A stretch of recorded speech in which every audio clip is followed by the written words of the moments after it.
भक्ति नित्य अरे महारानी, ये तो वृंदावन धन्य है जहाँ की आप नवयुवती बनकर बैठे हुए हैं। आप चिंता मत करिए, मैं आपके बालकों को ठीक करूंगा, मैं ठीक करूंगा। आप क्यों चिंता करती हैं? आप क्यों चिंता करती हैं? मैं आपके बालकों को ठीक करूंगा। अरे आप क्या नहीं जानती हैं कि ये समय जो है कलिकाल है, कलिकाल चल रहा है। अगर आप विदेश भाग जाएंगी अपने बालकों को लेकर के, तो इस कलयुग में सभी प्राणियों का, भारतवर्ष का क्या होगा? भारत में जो है उनका क्या होगा? इस देशवासियों का क्या होगा? वैसे ही पहले से ही राक्षसी प्रवृत्ति मनुष्यों के अंदर प्रवेश कर करके है। और देवी जी, इस अवस्था में भी आप कहने हैं कि मैं विदेश भाग जाऊंगी, तो बताओ इस संसार का क्या होगा? इस देश का क्या होगा? जिस देश में राम लक्ष्मण, जिस देश में कृष्ण बलराम, जिस देश में बराह अवतार लेकर भगवान प्रकट हुए, उस देश का क्या होगा? आप चली जाओ, क्योंकि देवी माँ है, भक्ति माँ आप हैं तो भगवान है। आपके पीछे ही श्याम दौड़े आते हैं। जहाँ आप नहीं वहाँ भगवान का घर नहीं। इस कलयुग में मात्र एक ही ऐसा साधन है जो कि आपको भव से पार कर सकता है, बिना काम धाम किए, बिना किसी बहुत से मेहनत किए। क्या है? यत् फलं नास्ति तपसा न योगेन समाधिना तत् फलं लभते सम्यक् कलौ केशव कीर्तना। इस संसार में एक ही ऐसी है भक्ति, कलियुग के बलराम यधारा।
ठाकुर जी के नाम को गाने से, भगवान की भक्ति को प्राप्त करने से मनुष्य मुक्ति मोक्ष प्राप्त कर सकता है।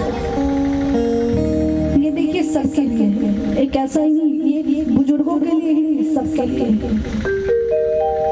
नारद जी महाराज कहे कि आप तो साक्षात ऐसी देवी हैं जो कि भगवान को प्रकट कर सकती हैं। आप जैसा कोई है ही नहीं। तो जब आप जैसा कोई है ही नहीं सरकार, तो बताओ आप अगर विदेश चली जाओगी तो हम लोग का क्या होगा? भगवान हमारे देश में कैसे आएंगे? और जहाँ आप हो वही ठाकुर जी। तो माँ आप यहाँ से मत जाइए, आप यहाँ से कहीं मत जाइए, आप हमारे देश में यही रहिए। मैं आपके बालकों को ठीक करूंगा, मैं कहता हूँ मैं आपके बालकों को ठीक करूंगा। हमारे ठाकुर जी की कृपा से मैं आपके बालकों को चेतन अवस्था में लाऊंगा। भक्ति महारानी बोली चलो ठीक है महाराज, जब आप ये कह ही रहे हो तो जैसा आपको उचित लगे आप कर लो, फिर तो आपकी बड़ी कृपा होगी। मैंने तो बस सुना था कि नारद जी जैसा कोई संत नहीं है, लेकिन मैंने आज देख भी ली, मैं आज देख ली कि आप जैसा सच में कोई संत नहीं है। कर देते। हे नाथ, आप जैसा कोई कृपालु नहीं, आपके ऊपर तो भगवान की कृपा है, आप तो भक्त वत्सल है, आप तो भगवान की कृपा पात्र है, आप तो ठाकुर जी के सेवक हैं। और कहते हैं कि अगर ठाकुर जी को पाना है तो उसके सेवक के चरणों को पकड़ लो, भगवान अपने आप मिल जाते। क्योंकि ये भगवान की वाणी है। ठाकुर जी कहते हैं कि अगर मुझे पाना है तो पहले मेरे भक्त के चरण को पकड़ो, मेरे भक्त के चरण को पकड़ो, मैं तुम्हें मिल जाऊंगा,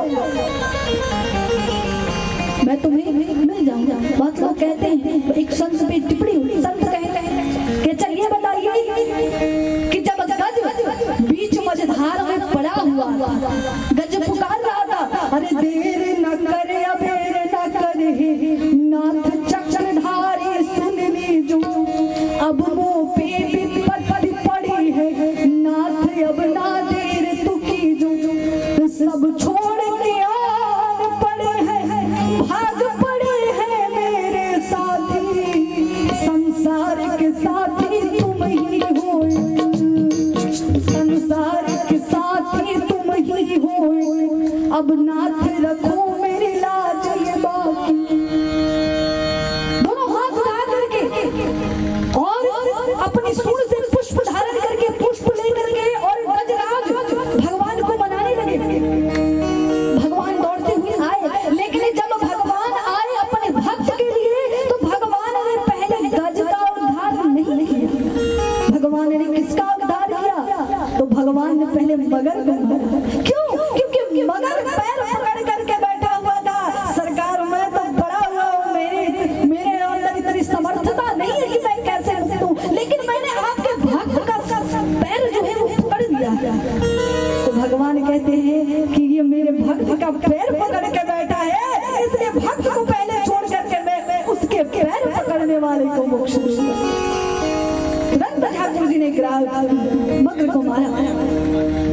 तो ये भगवान की चेष्टा है कि ठाकुर जी के भक्तों का जो चरण स्पर्श कर ले, भगवान पहले उसको सदगति देते। तो हे नारद जी महाराज, मैं आपके चरणों में आई हूँ, जब मैं आपके चरणों में आई हूँ तो अब मेरे बालकों को निश्चित ही ठीक होना है। अब ऐसी कोई भी दवा होगी जो आप देंगे, या ऐसा कोई शख्स नहीं है जो अब नहीं ठीक कर सकता, अब जरूर मेरे बालक ठीक हो जाएंगे। देखिए नारद जी की प्रशंसा कौन कर रहा है? भक्ति महारानी। क्यों? भगवान की भक्ति महारानी नारद जी की प्रशंसा करती हैं। जयति जयति माया यश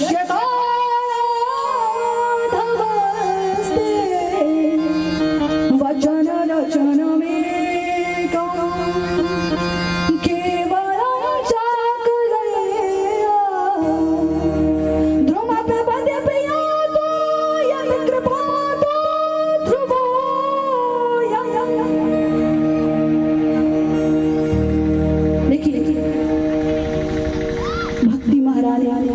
नारद जी को कहते हैं कि आप जैसा कोई नहीं है। ध्रुव पदम प्रिया यद कृपा तो ध्रुवो सकल कुशल पात्रं ब्रह्मपुत्रं नतोऽस्मि। हे ब्रह्मा जी के मानस पुत्र, हे नारद जी महाराज, मैं आपके चरणों में प्रणाम करती हूँ। नारद जी को प्रणाम की। नारद जी महाराज अपने मुखारविंद से जितने भी शास्त्र ग्रंथ थे सब सुना डाला, गीता का सार सुनाए, गीता का सार सुनाए, फिर भी बालकों को चेतना नहीं आई। सब सुनाए फिर भी बालक ठीक नहीं हुए। जब ठीक नहीं हुए तो नारद जी परेशान हो गए। भगवान अपने भक्तों को कभी परेशानी में नहीं देखते। तुरंत भगवान ने आकाशवाणी करवाई, जाओ आकाशवाणी कर दो कि नारद जी सत्कर्म करो, उद्यम सत्कर्म, सत्य कर्म करो नारद। जब सत्कर्म करोगे तब जा करके आपका जो काम है वो पूर्ण हो जाएगा। व्योमवाणी तदैव मानुषे कृत्यतामिति उद्यमः सफलस्तेयं भविष्यति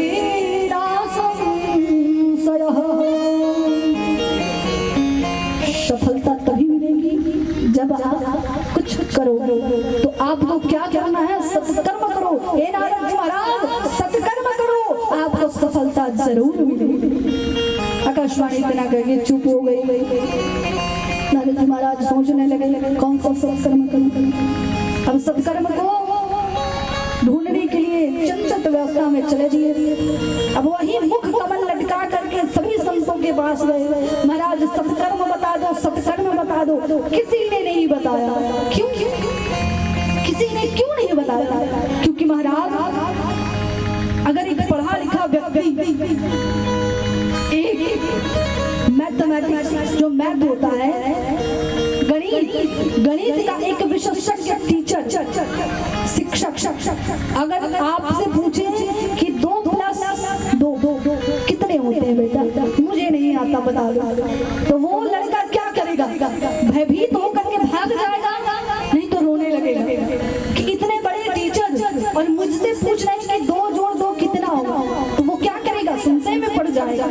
उसी प्रकार जो नारद जी महाराज हैं वो बहुत बड़े संत हैं। अगर वो किसी से पूछे कि सत्कर्म क्या है, मैं कैसा सत्कर्म करूं जिससे भक्ति महारानी के पुत्रों को अच्छा जीवन मिले, वो अचेतन अवस्था से चेतना में आ जाए, सत्कर्म कौन सा करूं? तो कैसे बता पाएंगे? सभी चुप हो गए, कोई मौन धारण करने सभी भाग गए। तब जाकर के नारद जी वही विशालापुरी में आए। नारद जी कहते हैं भैया, हे मेरे अग्रजों, मैं इसी कारण दुखी हूँ, यही सब भ्रमण करके यहाँ पर आया तो आप लोगों से भेंट हुई। अब कृपा करके आप बताइए कि मैं कौन सा सत्कर्म करूं जिससे भक्ति महारानी के पुत्र अच्छे हो जाएं, चेतन अवस्था में आ जाए। मैं क्या करूं? कौन से सत्कर्म करूं?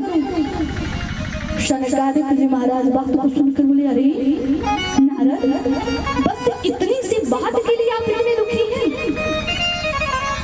मुस्कुराते हुए, चलिए कोई बात नहीं, ये तो क्षण का समस्या, बहुत अधिक समय का नहीं है। अपने समस्त ग्रंथ, समस्त वेद, जितने भी पुराण थे, उपनिषद थे, जितने भी वेद थे, ग्रंथ में गीता बहुत महान होता है, आपने वो भी सुनाया, लेकिन कोई लाभ नहीं हुआ। तो महाराज एक बात समझ लो कि जो वृक्ष होता है ना, वो वृक्ष कड़वा होता है, मीठा नहीं होता। अगर आपको मिठास लेना है तो वृक्ष के पौधे में से जो फल निकलता है उस फल को पाना पड़ेगा। तो ही नारद जी महाराज, आपने सब कुछ तो सुना दिया, लेकिन श्रीमद् भागवत महापुराण को नहीं सुनाया। जिस पुराण को सुनने मात्र से मनुष्य मुग्ध हो जाता है, इसमें तीनों चीज उपलब्ध है, ज्ञान भी है, भक्ति भी है और वैराग्य भी है, तीनों है। इस एक से ग्रंथ में, सुंदर से ग्रंथ में 3 चीज समाहित है और ठाकुर जी की तीनों लीलाओं के बारे में। इसलिए हे नारद जी महाराज, आप ये छोड़ दें। नारद जी महाराज कहे, अरे भैया, मैंने सब कुछ तो सुनाया। बोले कि एक बात बताओ नारद, ये जो आपने गीता सुनाया, ये गीता एक वृक्ष है और आपके पास एक सुंदर सा फल है, आम का फल, आम फल आपके पास। अब आप आम को अच्छे से चूस लो, अच्छे से उसका रस निकाल लो और बहुत मीठा है। तो आप कहो कि जब ये रस इतना मीठा है तो इसका वृक्ष कितना मीठा होगा, तो जाकर के वृक्ष को खाने लगो। तो ये बताओ कि वृक्ष मीठा होगा कि आम का फल? नारद जी बोले, आम का फल? बोले कि नारद, बस इतनी सी ही बात है, ये भागवत आम का फल है और गीता वृक्ष है। ये आम का फल पाने से तुम्हारा ये जो रस है, ये जीवन है, वो रस में सराबोर हो जाएगा। इसको आप पाइए, क्योंकि ये जीवन आपको रस के लिए मिला है। इस जीवन में रस उतारिए, ये रस बहुत बड़ा है।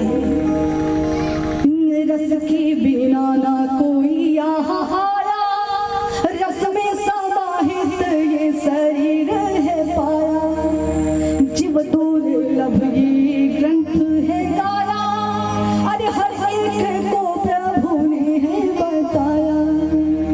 जीवन में सत्कर्म करो यहाँ,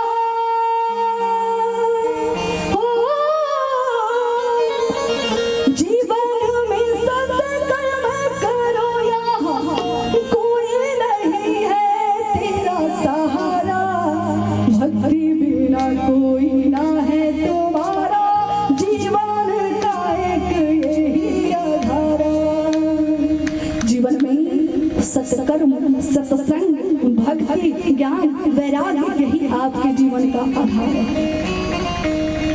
जाते जाते इस लक्षण को अपने अंदर उतार जरूर लेना। जब भी उतर जाए एक एक करके सबको उतारना, क्योंकि ये जो लक्षण है ना बहुत ही सुंदर है। जब तक ये लक्षण उतरेगा नहीं तब तक जो ये हमारा पोस्टर है, ये जो तस्वीर है, ये साफ होगा नहीं। इसको साफ करना है तो लक्षण को उतारो, बुरे लक्षण को त्यागो। एक पिता थे, अपने पुत्र को हर एक लक्षण, बुरे लक्षणों से बचाते थे। हरदम कहते थे कि बुरे लक्षणों को ना जाओ, अच्छे कर्म करो, पाप कर्म मत करो। लेकिन लड़का मानता नहीं था। लड़का चोरी करता, डकैती करता, मारपीट करता, दूसरे की शिकायत करता, दूसरे के घर से झगड़ा करके आ जाता। पिता रोज समझाते लेकिन लड़का नहीं मानता। एक दिन क्या हुआ कि पिता ने क्या किया कि एक लड़की की सुंदर सी तस्वीर को ला करके अपने घर में लटका दी और उस पर ना जाने कितने कील ठोक डाले। जब कील उस पर ठोक डाले, लड़का आया बाहर से। जब लड़का देखा तो आग में बोला हूँ।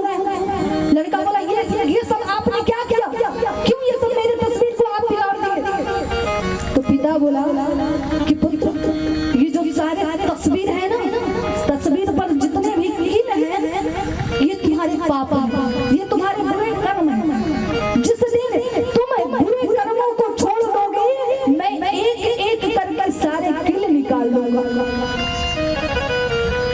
लड़का बोला ठीक। लड़का पहले दिन चोरी छोड़ दिया, पिता ने एक कील निकाल करके रख दिया। दूसरे दिन लड़के ने डकैती छोड़ दी, फिर पिता ने एक कील निकाल कर रख दिया। तीसरे दिन झगड़ा करना छोड़ दिया, पिता ने फिर एक कील निकाल करके रख दिया। सभी कर्मों को, पाप कर्मों को छोड़ दिया और सभी कर्मों को छोड़ करके लास्ट में अपने पिता के पास आया। पिताजी, अब मेरी तस्वीर को दिखाइए, कैसा लग रहा है? सब कील निकाल तो दिए हैं? पिता बोला हाँ, सारी कील निकाल दी, चल कर देखो।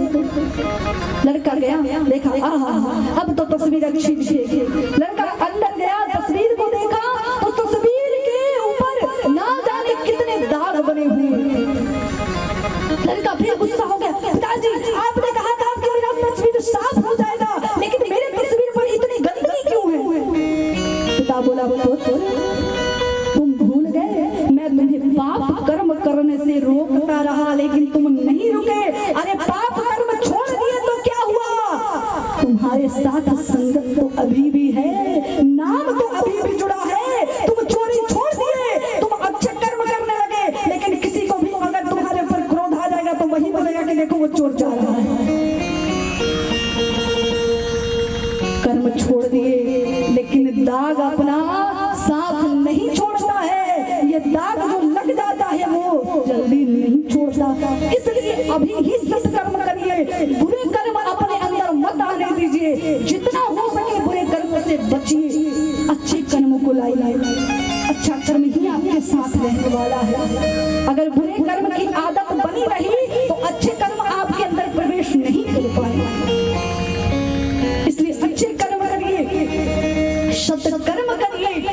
शनकादिक जी महाराज कहते हैं कि भागवत जी महाराज को सुनने से सभी प्राणी मुक्त होते हैं, मुक्त होते। अब ये बात सुन करके श्री शनकादिक जी महाराज नारद जी महाराज को लेकर के बद्रिकाश्रम से वहां नीचे उतारा और नीचे उतर करके हरिद्वार में श्री ठाकुर जी की कथा का शुभारंभ कर दिया। सुंदर सा मंच बना करके श्री नारद जी महाराज यजमान बने और शनकादिक ऋषियों को मंचाश्री वेद व्यास की पीठ पर सुशोभित करके बिठा लिए। वहां पर वेद व्यास के मंच पर बिठाए। जब वहां बैठ गए शनकादिक जी महाराज तो बोले कि प्रभु नारद जी, इसकी विधि होती है। बोले क्या सरकार? बोले कि भागवत की बहुत बहुत सुंदर विधि है। क्या? तो भागवत को सुनने वाला शुद्ध। दूसरा, जितना आप भागवत को फैला सके, जितना आप बता सके, उतना ही अधिक पुण्य आएगा। नारद जी महाराज बोले सरकार, बस मैं ध्यान तो कर सकता हूँ। शनकादिक जी महाराज बोले वही कर। कथा प्रारंभ होने वाली थी कि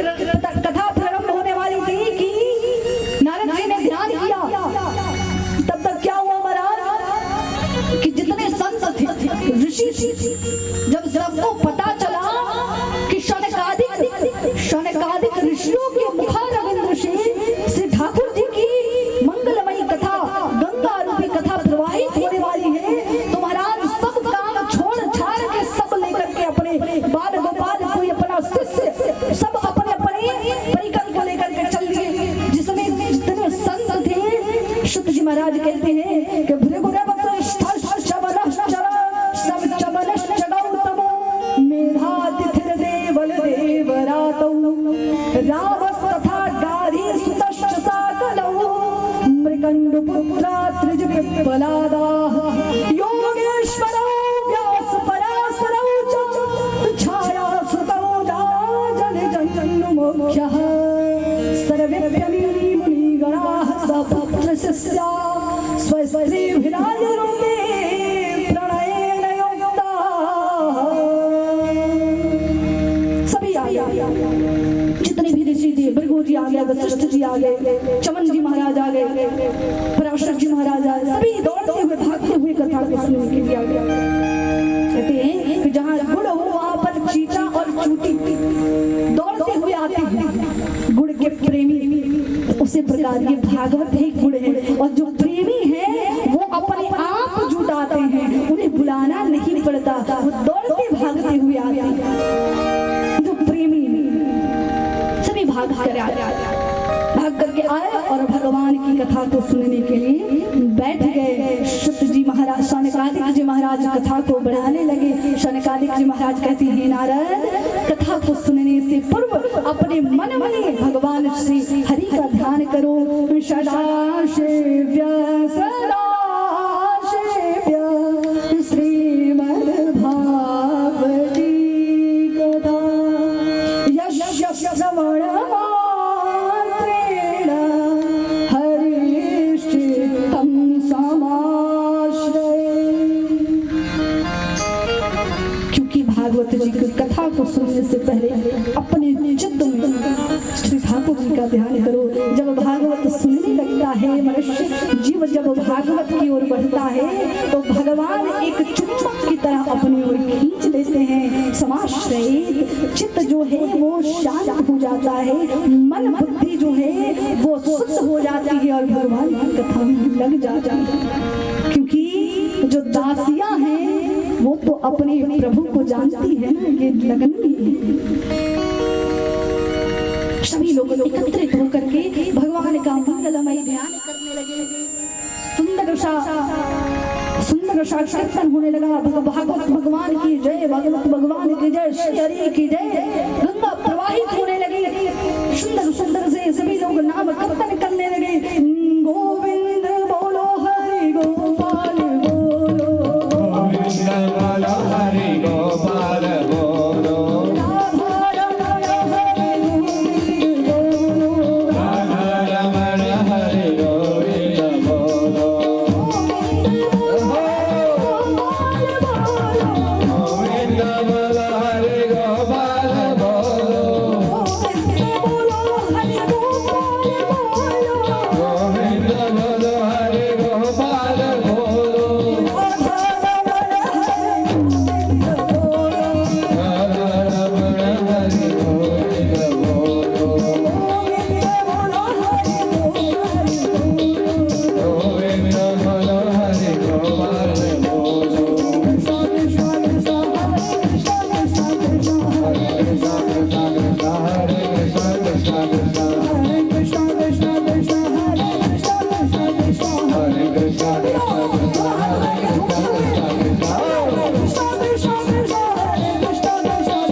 कृष्ण कृष्ण राधे कृष्ण राधे कृष्ण कृष्ण राधे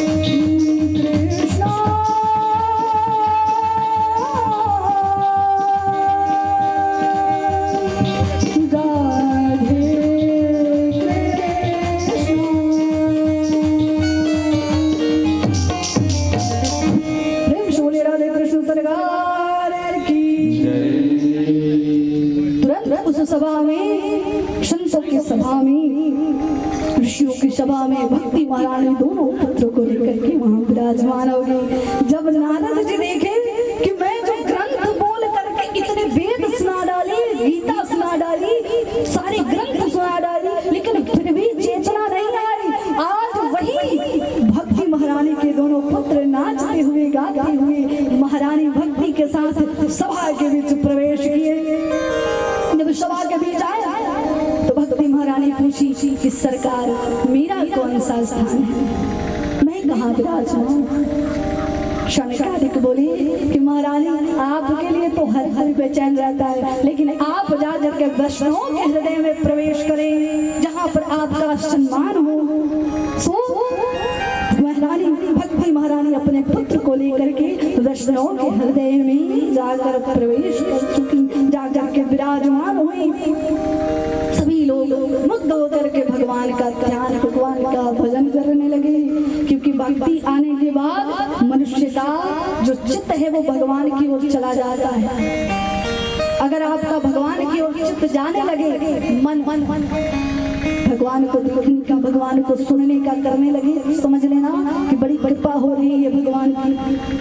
पूर्व जन्म का पुण्य जो है उदय हो रहा है, क्योंकि कहते हैं भाग्योदयन बहु जन्म समर्जिते सत्संगम च लभते पुरुषो यदा वै अज्ञान हेतु कृत मोह बलान्धकार नाशं संविदाय हि तदुदयते विवेकः। ये जो पुण्य है, ये जो सत्संग है, वो आपको भगवान की कृपा से प्राप्त होता है। सभी बड़ी सभा में भक्ति महारानी विराजमान हुई। नारद जी आश्चर्यचकित होकर के शौनकादिक ऋषियों से पूछे, सरकार क्या कारण है? आखिर सुंदर से भागवत को सुन करके भक्ति महारानी ठीक हो गई, उनके बालक ठीक हो गए, मुझे तो बड़ी आश्चर्य हो रही है। अच्छा एक बात बताओ कि क्या भागवत जी को सुनने से मात्र जो अचेतन अवस्था में है, जो सुषुप्ति अवस्था में है, जो थोड़ी थोड़ी सांसें चल रही हैं, क्या वही ठीक हो सकते हैं? और भी ठीक हो सकता है? तो कहते हैं शौनकादिक ऋषि कि नहीं सरकार, बस यही नहीं ठीक हो सकते। श्री भागवत जी महाराज को सुनने से मात्र एक जीव ही नहीं कल्याण प्राप्त कर सकता है, कल्याण तो मृत जीव भी प्राप्त कर सकता है। जो मृत जीव, जो कि हर समय पाप कर्म में डूबा रहे, वो भी जीव अगर भागवत जी को सुन ले तो वो भी मुक्त हो जाता है। मात्र इसे सुनना चाहिए। ऐसा है? बोले हाँ, सुनने मात्र से प्राणी की मुक्ति हो जाती है, सुनने मात्र से मनुष्य का मन तृप्त हो जाता है। ना बोले ऐसा है तो कोई उदाहरण तो आपके पास हो जाए, कोई उदाहरण? शौनकादिक बोले है ना, उदाहरण बहुत सुंदर। उस उदाहरण को सुनने से भी मनुष्य अपने पापों से मुक्त होता है। बहुत सुंदर उदाहरण है। महाराज तब उदाहरण है तो जल्दी सुना दो, उसमें देर क्या करनी।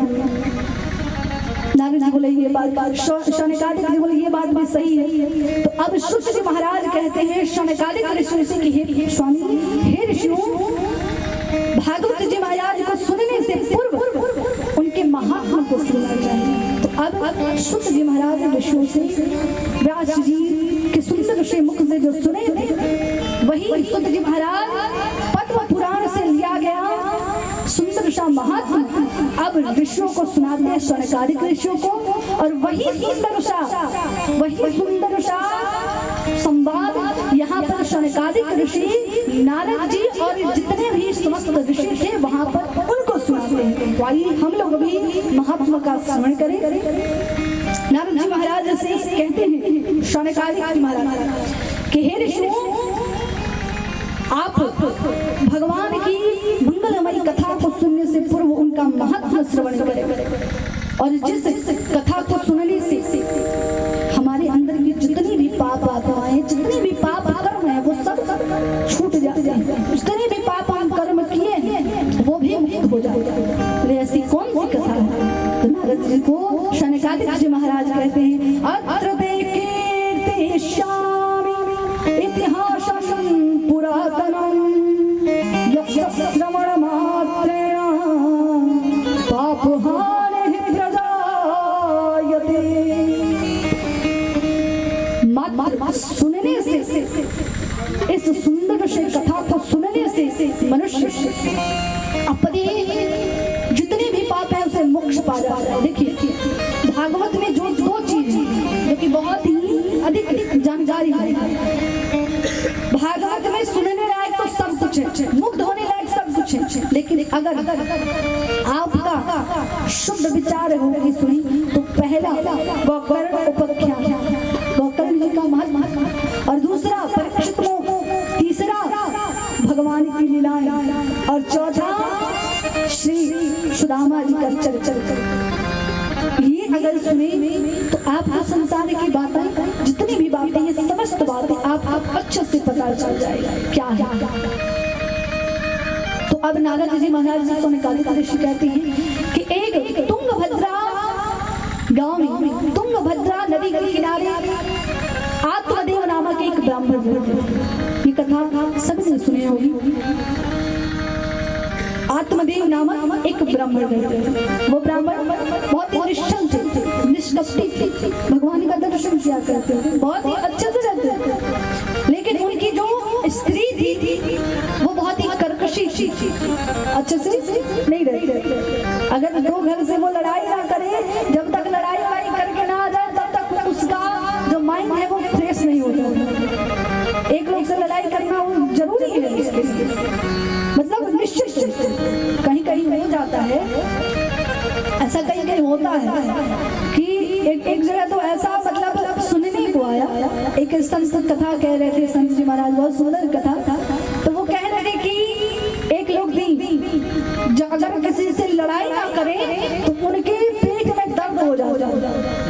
अब उनके बेटी बड़ी हुई थी, बेटी के शादी करने के लिए सब लोग देखने के लिए आए।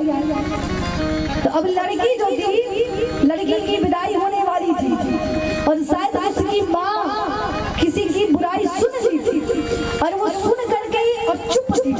उससे कहा गया था किसी को बताना मत, वो चुप। लेकिन बेटी की विदाई हो रही है, उसके पेट में दर्द हो गया। सब लोग अचेतन अवस्था में पड़े, सब लोग अरे बेटी की विदाई हो रही, क्या हुआ इसे, क्या हुआ इसे, क्या हुआ इसे, सब पूछे। सब बोले क्या हुआ।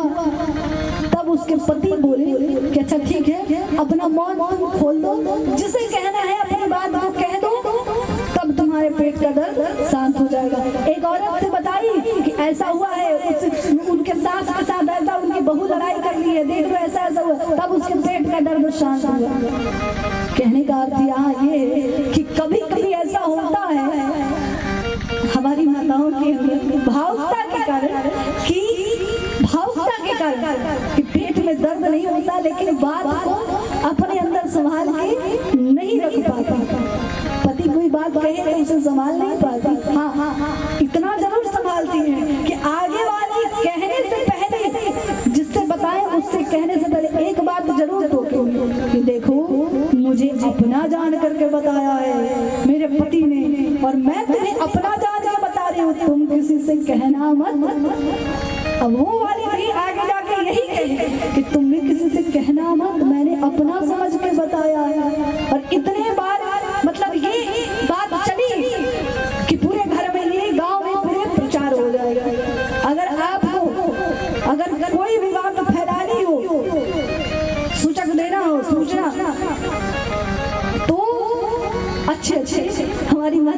बताइए, सही में मिल जाएगा।